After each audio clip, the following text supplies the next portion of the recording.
In the name of Allah, the most gracious, the most merciful. My dear brothers and sisters, my beloved family in faith, Assalamu alaikum wa rahmatullahi wa barakatuh. Look at where we are. We have journeyed through the beautiful days and nights of Ramadan. We have fasted, we have prayed, we have strived. And now, Allah in His infinite wisdom and mercy has preserved for us the grand finale, the crown jewels, the most precious treasure of this blessed month. The last 10 nights, I want you to take a moment and truly reflect.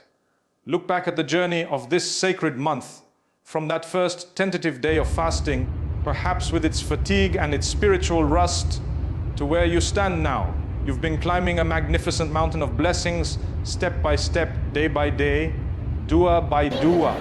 You have conquered your nafs, you have battled your habits, you have opened the Quran with renewed intention. You have felt the sweetness of Iman growing in your heart, that beautiful, tranquil connection with your Creator that makes the hunger trivial and the worship a joy. You have tasted the mercy of Allah in the depth of the night, in the breaking of the fast, in the quiet moments of remembrance. And now, my beloved family, you have arrived at the summit. Not the end, but the very peak, the pinnacle of this divine opportunity, the final glorious 10 nights. Do not for a single second allow yourself to think that these are merely the concluding nights of Ramadan. That would be a tragic misunderstanding of the divine generosity laid before us. No, these are not the leftovers of the month. They are its very essence, its concentrated power, its beating heart. Allah, in His infinite and unfathomable wisdom, has saved the best for last. He has preserved this treasure, wrapped it in the veil of the unknown night, and placed it directly in our path. This is the ultimate gift from Al-Manan, the best tower of gifts. Imagine the entire universe was awaiting the revelation of the Quran. And when was it sent down? In these very nights. The Quran, the eternal guidance, the light for all humanity, descended in the month of Ramadan, and more specifically, in a night within these last 10.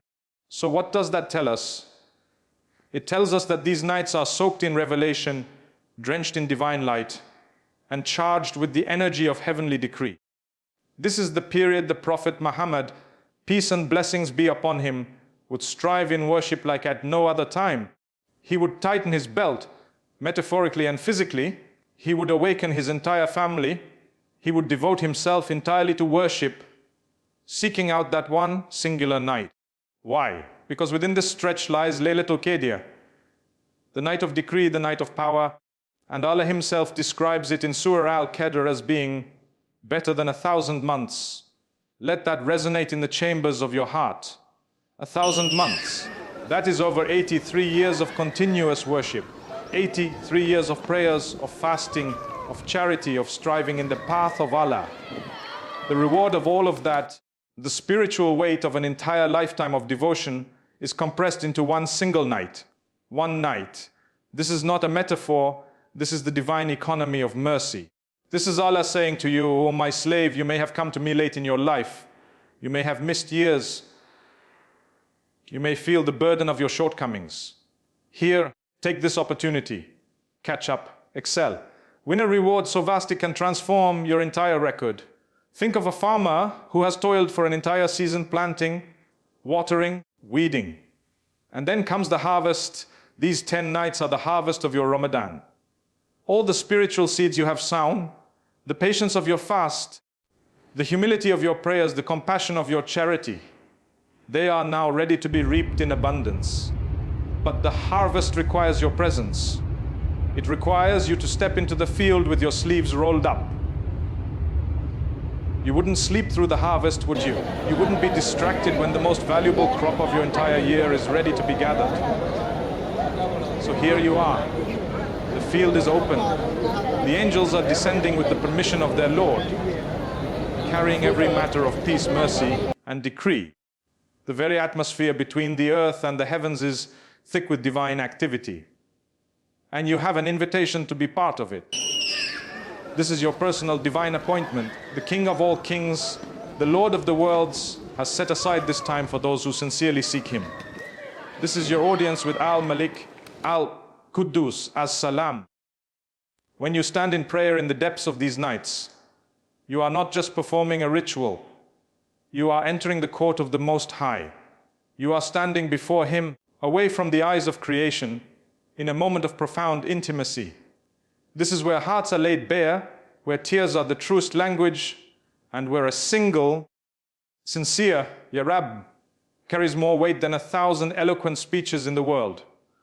These nights are the ultimate sanctuary for the repentant heart. They are the intensive care unit for the soul that has been bruised by the world, burdened by sin, or weakened by neglect. Here in this sacred space, forgiveness is not just a possibility, it is the dominant theme. The very dua that the Prophet taught us to recite is a cry for pardon. Allahumma innaka afuwan tuhibbul afwa fa'fu anni. Oh Allah, you are the pardoner, you love to pardon, so pardon me. Allah loves to forgive in these nights. He is waiting for you to ask. So my dear brothers and sisters, approach these 10 nights not with fatigue, but with a feverish anticipation. Approach them as if your entire spiritual future depends on them, because in many ways it does. The deeds of these nights have the power to redefine your relationship with Allah. They can elevate your status. They can unlock doors of rizq and guidance you thought were sealed. They can plant in your heart a contentment and a certainty that will carry you through the entire coming year. This is the crown jewel. This is the grand finale. This is your chance to win Ramadan so completely that you leave it not as the same person who entered it, but as a forgiven, renewed, and victorious believer, embraced by the boundless mercy of our Rahman. Don't just let them pass by. Seize them, live in them, and may Allah make us among those who find Laylatul Qadr and attain its magnificent reward. Ameen. I want you to pause and consider this profound reality. In the hustle and noise of our lives, we often yearn for an audience with someone of influence, a leader, an expert, someone who can change our circumstance. We prepare for such meetings with great care, our hearts pounding with a mix of hope and anxiety. But what if I told you that in these last 10 nights, you are granted a standing, personal, and intimate appointment with the one who controls all affairs, not with a minister or a CEO, but with the King of all kings, the Lord of the throne, the fashioner of the heavens and the earth. This is not a metaphor. This is the reality of your divine appointment during these sacred hours. When the world sleeps and darkness blankets the earth, a special gate in the heavens is opened. The distractions of the day fade. The phone notifications, the deadlines, the endless chatter of life all fall silent. In that profound quiet, the stage is set for a meeting between the servant and the master. The Prophet, peace be upon him, would exert himself in these nights like at no other time. Why? Because he understood he was entering the direct presence of Allah. This is your munajat. This is your private audience. Imagine for a moment the honor. The creator of the universe, who needs nothing from anyone, makes himself available to you. He invites you to converse with him, to lay your burdens before him, to ask of him without intermediary, without protocol, without fear of rejection.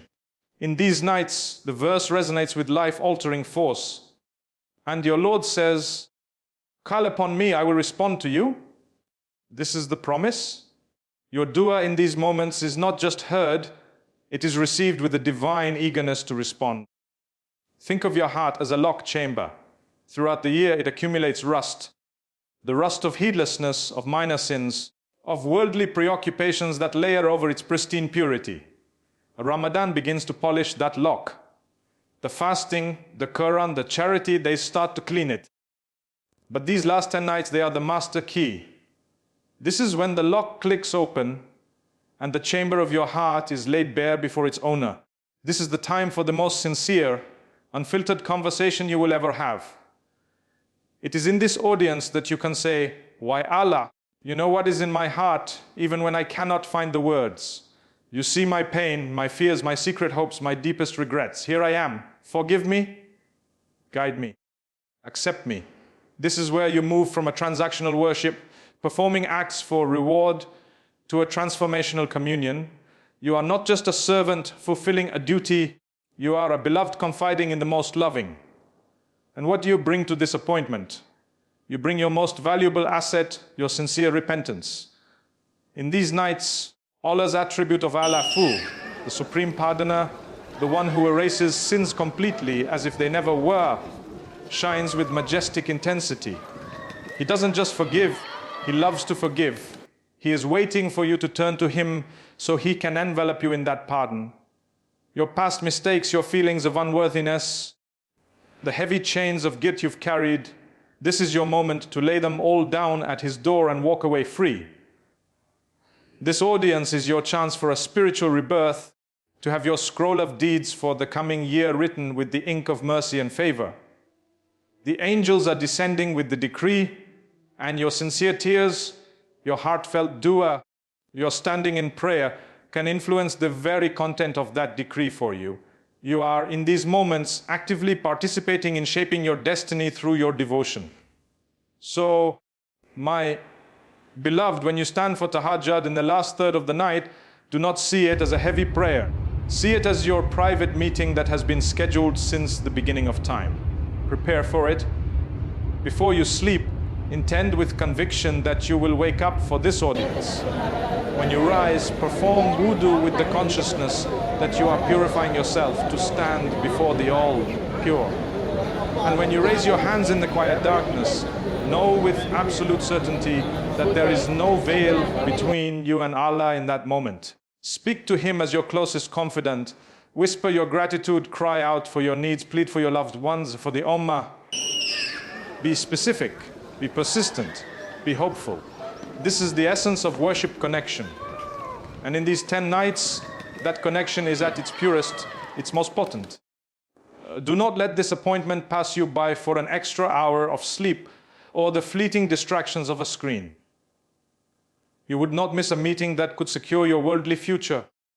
How can you risk missing the meeting that secures your eternal future? Your Lord is calling you to a private audience. Your response is to show up with a humble heart and hopeful spirit.